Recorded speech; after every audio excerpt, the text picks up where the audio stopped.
नमस्कार. महाराष्ट्राचे राजकारण या यूट्यूब चॅनलमध्ये तुम्हा सर्वांचं स्वागत. या यूट्यूब चॅनलच्या माध्यमातून आपण महाराष्ट्रातील 48 लोकसभा मतदारसंघाचा आढावा घेतला आहे. सध्या आपण महाराष्ट्रातील 288 विधानसभा मतदारसंघाचा आढावा घेत आहोत. महाराष्ट्राचे राजकारण या यूट्यूब चॅनलवरती आपण रोज एका नवीन विधानसभा मतदारसंघाचा व्हिडिओ अपलोड करत असतो.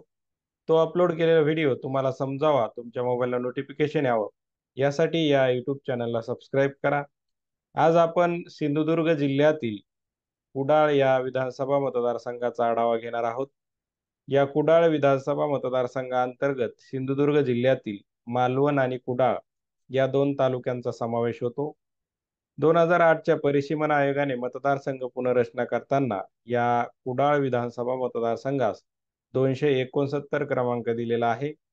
आपण मागील लेक्चरमध्ये बघितलं होतं की 2008च्या परिसीमन आयोगाने मतदारसंघ पुनर्रचना करताना प्रत्येक लोकसभा मतदारसंघाअंतर्गत 6 विधानसभा मतदारसंघ येतील अशी रचना केली होती आणि सिंधुदुर्ग जिल्ह्यात 3 विधानसभा मतदारसंघ असल्या कारणाने शेजारील रत्नागिरी जिल्ह्यातून 3 विधानसभा मतदारसंघ घेऊन रत्नागिरी सिंधुदुर्ग हा लोकसभा मतदारसंघ तयार करण्यात आलेला आहे. आणि या रत्नागिरी सिंधुदुर्ग लोकसभा मतदारसंघाच्या नकाशात आपण ॲरोच्या माध्यमातून इथं हा कुडाळ विधानसभा मतदारसंघ दाखवलेला आहे. आता 2019च्या विधानसभा निवडणुकीत या मतदारसंघात काय समीकरण राहिलं होतं ते आपण थोडक्यात बघणार आहोत. 2019च्या विधानसभा निवडणुकीत शिवसेनेचे उमेदवार वैभव नाईक हे विजयी झाले होते. त्यांना 69,168 मते मिळाली होती. त्यांच्या विरोधात असणारे अपक्ष उमेदवार रणजित देसाई यांना 54,819 मते मिळाली होती. अशा प्रकारे 14,349 मताच्या मताधिक्याने वैभव नाईक हे या मतदारसंघातून विजयी झाले होते. 2009च्या विधानसभा निवडणुकीत या मतदारसंघातून काँग्रेसचे उमेदवार नारायण राणे हे विजयी झाले होते.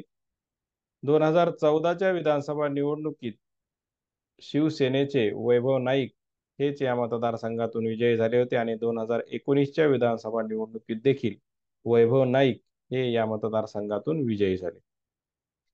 आता 2014 आणि 2019च्या विधानसभा निवडणुकीत या मतदारसंघात काय समीकरण राहिलं होतं ते आपण थोडक्यात बघणार आहोत. 2014च्या विधानसभा निवडणुकीत महाराष्ट्रातील प्रमुख पक्ष काँग्रेस, राष्ट्रवादी काँग्रेस, भाजप, शिवसेना सर्वच पक्ष स्वतंत्र निवडणूक लढले होते. सर्वच पक्षांनी आपले उमेदवार निवडणूक रिंगणात उतरवल्या कारणाने विद्यमान आमदार नारायण राणे यांचा पराभव करून शिवसेनेचे वैभव नाईक हे विजयी झाले होते आणि तिसऱ्या क्रमांकाची मतं ही भाजपच्या उमेदवाराला, चौथ्या क्रमांकावर राष्ट्रवादी काँग्रेस पक्षाचे उमेदवार आणि 5व्या क्रमांकावर बहुजन समाज पक्षाच्या उमेदवाराला मतं मिळाली होती. 2019च्या विधानसभा निवडणुकीत काँग्रेस, राष्ट्रवादी काँग्रेस यांची आघाडी तर भाजप, शिवसेना यांची युती होती. युतीकडून ही जागा विद्यमान आमदार शिवसेनेचे वैभव नाईक यांना सोडण्यात आली होती. तर आघाडीकडून राष्ट्रवादी काँग्रेस पक्षाला सोडण्यात आली होती आणि या निवडणुकीमध्ये वैभव नाईक यांनी अपक्ष उमेदवाराचा पराभव करून ही निवडणूक जिंकली होती. राष्ट्रवादी काँग्रेस पक्षाचे उमेदवार तिसऱ्या क्रमांकावर, अपक्ष उमेदवार चौथ्या क्रमांकावर आणि महाराष्ट्र नवनिर्माण सेनेच्या उमेदवाराला 5व्या क्रमांकाची मतं मिळाली होती. आता येणाऱ्या 2024च्या ऑक्टोबरमध्ये होणाऱ्या विधानसभा निवडणुकीत वैभव नाईक हे एकनिष्ठ राहिल्या कारणाने आणि शिवसेना उद्धव बाळासाहेब ठाकरे यांच्या पक्षात असल्या कारणाने महाविकास आघाडीकडून वैभव नाईक यांना उमेदवारी मिळण्याची शक्यता आहे. तर महायुतीकडून किती प्रभावी उमेदवार दिला जातो यावरती देखील या मतदारसंघाचं गणित अवलंबून असणार आहे. तर थांबूया आज आपण येथे. धन्यवाद.